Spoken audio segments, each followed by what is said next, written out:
যুক্তরাষ্ট্র ও ইসরায়েলের সঙ্গে যুদ্ধরত ইরানকে ড্রোন, খাদ্য ও ক্ষেপণাস্ত্র দিয়ে সহযোগিতা করছে রাশিয়া। বৃহস্পতিবার এক প্রতিবেদনে এ তথ্য জানায় ব্রিটিশ সংবাদ মাধ্যম ফিনান্সিয়াল টাইমস। প্রতিবেদনে আরও বলা হয়, যুদ্ধের শুরু থেকে ইরানকে গোয়েন্দা সহায়তা দিচ্ছে রাশিয়া।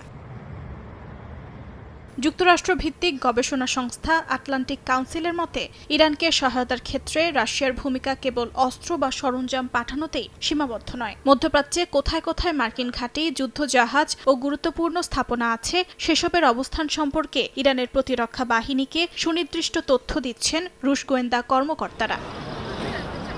একই সঙ্গে যুদ্ধে ইরানকে সহায়তার ক্ষেত্রে চীনের ভূমিকা আরও সূক্ষ্ম এবং কৌশলগত। চীন সরাসরি যুদ্ধের ময়দানে না থাকলেও ডুয়াল ইউজ প্রযুক্তি যেমন সেন্সর, স্যাটেলাইট ন্যাভিগেশন সিস্টেম ও মাইক্রোচিপ সরবরাহের মাধ্যমে ইরানের অস্ত্র উৎপাদন অব্যাহত রাখতে সহায়তা করছে। বিশেষ করে চীনের বেইডো স্যাটেলাইট সিস্টেম ব্যবহারের মাধ্যমে ইরান তাদের ড্রোন ও ক্ষেপণাস্ত্রের টার্গেটিং আরও উন্নত করেছে বলে জানায় আটলান্টিক কাউন্সিল।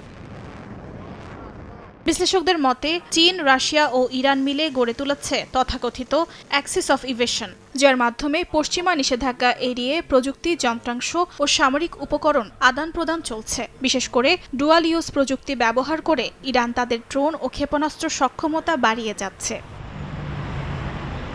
অর্জিতা শেহজিন, সময় সংবাদ।